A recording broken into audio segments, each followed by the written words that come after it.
J'ai été au cinéma et j'ai vu le film Au revoir Pluton, suivi d'un Q&A avec la réalisatrice et deux actrices du film. Si vous avez adoré le film Le 20e siècle et le film Une langue universelle de Matthew Rocking, vous allez probablement adorer ce film-là, malgré que ça soit pour un public jeunesse.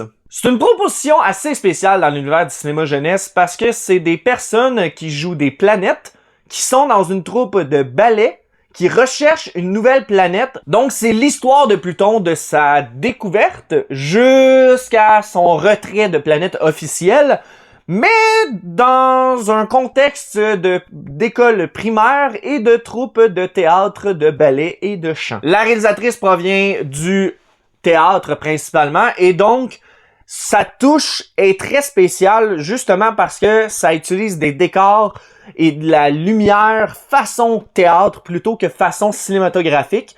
Et ça ressemble extrêmement beaucoup au cinéma de Matthew Rocking, mais elle a travaillé aussi avec Matthew Rocking. Matthew Rocking a joué dans le film, donc tout est dans tout. Mais c'est une proposition assez spéciale. C'est intéressant pour les adultes de voir ce film-là dans une proposition plutôt théâtrale et dans cet univers-là très spécial de Matthew Rocking.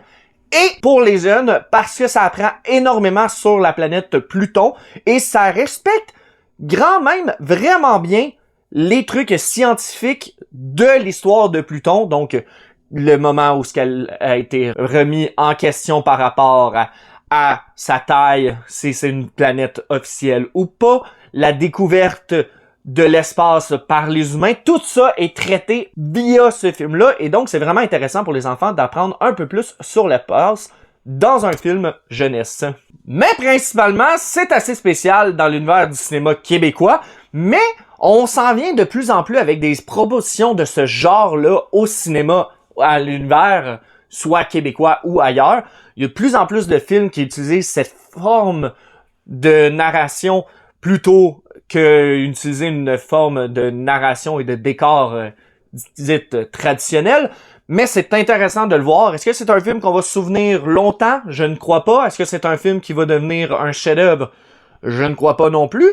Mais ça reste quand même un bon film pour les adultes autant que les enfants de découvrir l'histoire de Pluton.